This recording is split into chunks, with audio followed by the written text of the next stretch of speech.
Hey, what's up guys? Today I'll show you an action film, Maniac Cop Part 1. Spoilers ahead, watch out and take care. In the streets of New York, a waitress is seen heading home after her shift. On her way home, she gets ambushed by two muggers. An eyewitness watches her as she manages to fend the muggers off. The muggers continue to chase her, but they stop when they see her approach a tall cop. She asks for help from the cop about the pursuing muggers. However, the cop suddenly breaks her neck. Seeing that, the muggers get started running away from the scene. The following day, the muggers report the incident to the police, but the police don't believe them and arrest them for accusing a cop of murder. They'd also been arrested, as the eyewitness testifies seeing them attack the waitress last night. Meanwhile, in a morgue, two detectives arrive to inspect the corpse of the waitress. The medical examiner explains to them that her cause of death is similar to hanging.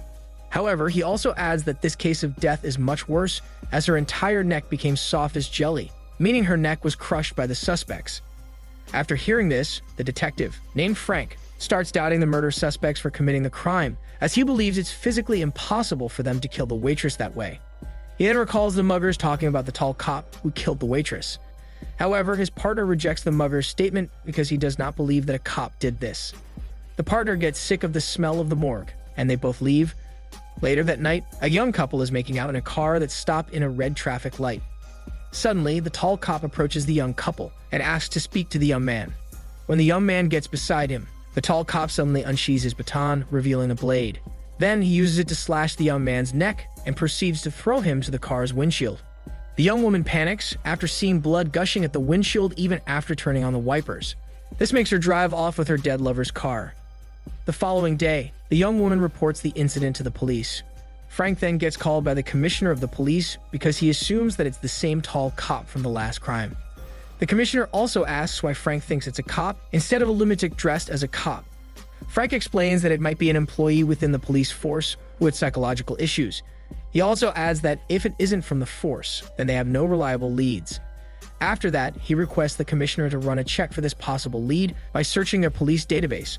The commissioner accepts his request. However, he states that Frank must keep this hidden from the public, as it will affect the police force's reputation. After their discussion, the following evening, the tall cop strikes again. This time, he is pretending to arrest an innocent musician and prepares to kill him, but the musician notices the blade and quickly starts running. He tries calling for help from the neighborhood, but no one answers. Unfortunately, besides some wet cement, he gets caught by the tall cop. All of a sudden, the tall cop drowns the musician in the cement and leaves him to dry solid.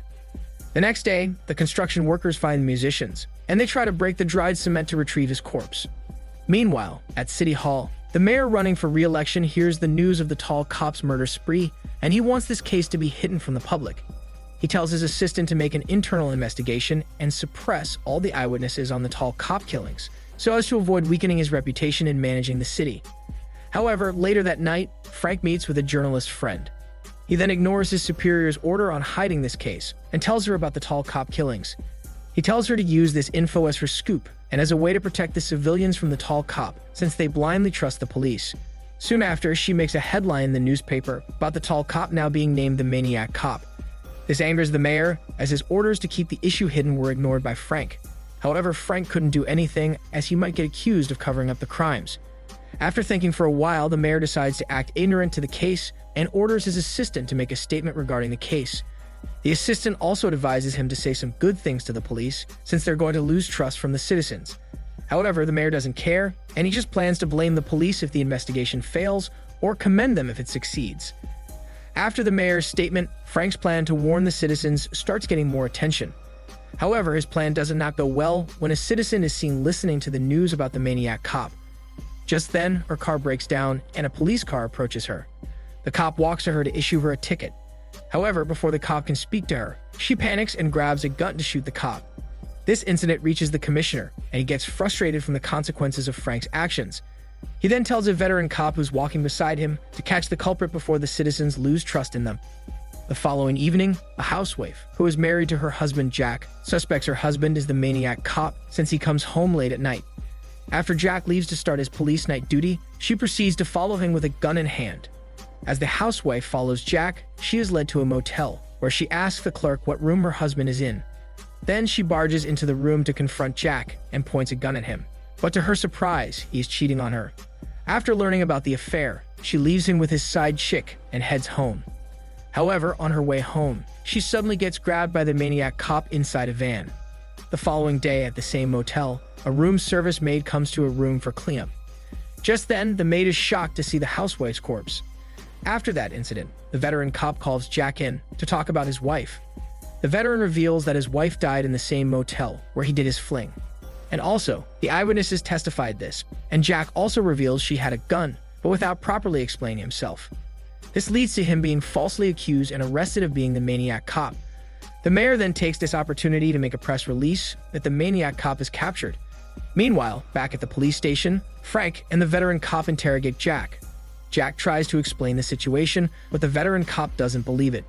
Just then, Jack's lawyer comes in to stop the interrogation and kicks both cops' smelly ass out of the interrogation room. After they leave, Jack explains the events to the lawyer, but the lawyer thinks he is just having mental issues with his memory. Jack tries to prove his innocence by bringing his side chick into the case if the cops can't find the real killer by the end of the week. Meanwhile, at bar, Frank and the veteran cop see news of the people in the city starting to avoid and not trust the policeman because of the maniac cop's influence. After hearing this, the veteran celebrates, thinking this news will change for the better because the killer is caught. However, Frank thinks that's not the case and thinks that the real maniac cop used Jack as a decoy and scapegoat for his crime. The veteran cop rejects his theory since Jack can't even explain himself properly, but Frank realizes that Jack is protecting someone's privacy. This leads them into an argument since Frank is disrespecting the veteran's investigation skills, but the veteran still lets Frank continue his hunch. After their time at the bar, Frank visits Jack in his cell. Frank tells him that he was set up since he matched the physical build of the killer. Frank also adds that with the info on Jack being known, the killer is most likely among the police force or knows someone in it. Since he knows about Jack's life, the maniac cop might target another person close to him. To prove his innocence, Frank asks Jack to reveal who he had an affair with, since she's a possible lead to the killer.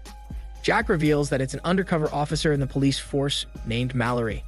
Jack tells Frank that she is currently on duty as a prostitute tonight. At a pickup site for prostitutes, Mallory is disguised as a prostitute.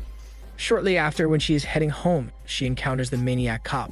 Suddenly, the maniac cop tries to choke her, but she manages to shoot him multiple times in the chest.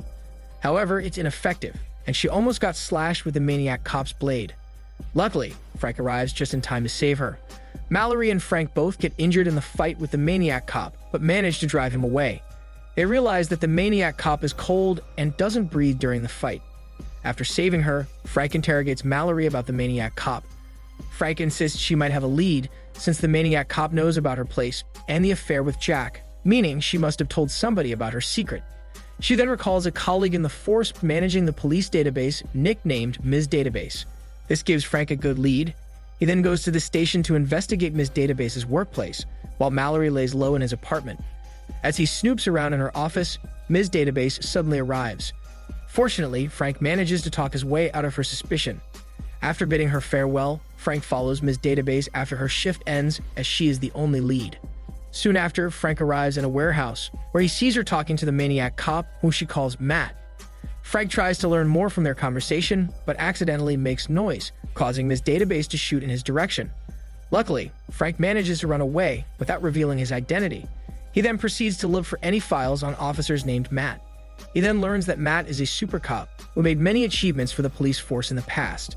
However, Frank doesn't know how he is related to the maniac cop. Just then, the manager of the police files tells him that Matt was unjustly arrested due to corruption from City Hall protecting the criminals who Matt was chasing back then. Meanwhile, Matt is in the warehouse, where he recalls how he got killed brutally by being slashed and stabbed in a prison shower by those he arrested. Back to Frank. After learning about Matt, he and Mallory visit Jack to tell him who the real killer is. Frank then plans a visit to the prison Matt died in order to get further clues on his whereabouts. He heads into the police database office to check the updated info on the maniac cop. Suddenly, he gets attacked by Ms. Database because she thinks Matt will kill her for failing to hide him.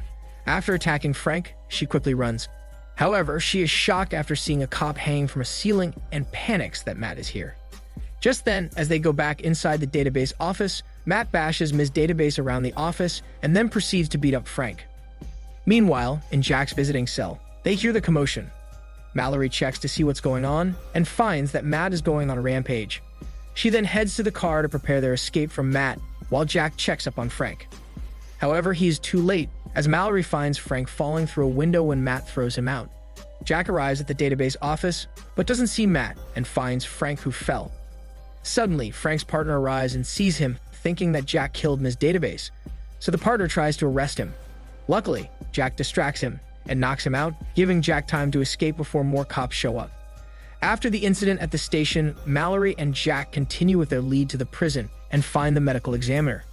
They meet him, and he confesses that Matt had faint signs of life caused by the past incident and thinks that Matt was brain dead that time. As they learn of this secret, the two proceed to the police station to warn the commissioner and the veteran cop of the true killer. At the station, a St. Patrick's Day parade is ongoing. Also at City Hall, the mayor is panicking because Matt is most likely targeting him for his corrupt actions against Matt. Back at the station, Jack waits outside, while Mallory warns the commissioner and veteran cop. However, they don't believe her and get her arrested. As they leave her, the commissioner and veteran cop suddenly get stabbed by the coming Matt. He then targets Mallory and kills the cop tasked to arrest her. This forces Mallory to drive the body cuffed to her while running away from Matt. Just then, she gets cornered in her room, but luckily, she escapes through the window after unlocking her handcuffs. Jack sees her at the window, but gets arrested by the cops. Right then, after Jack is arrested and thrown into a van, Matt hijacks the same van and runs away with it. Mallory sees this and chases after them with another cop. The fast and furious chase leads them to the warehouse. There, Matt opens the van and takes Jack by the collar. He looks Jack in the eye before killing him. Fortunately, Mallory arrives, pointing a shotgun at Matt, but Jack is thrown at her instead. Matt then steals her shotgun, but before he could shoot them, the other cop of Mallory calls Matt, but dies as Matt shoots him instead. Matt then knocks down the two and proceeds to escape using the van. However, Jack catches up and disturbs Matt's driving. This causes Matt to drive into a pipe that impales him and makes him drive the van into the river. As the van sinks, the police fish it out as fast as possible, but Matt isn't there. Just then, under the pier of the warehouse, Matt's hand rises from the water. After the incident, the mayor is confident that Matt is dead. However, as soon as his assistant leaves, we see Matt hiding behind a curtain and suddenly approach the mayor as he screams. The film ends as Matt kills the mayor and gives him the right to remain silent forever. This is Daniel CC Movie Channel. Stay safe and enjoy your day.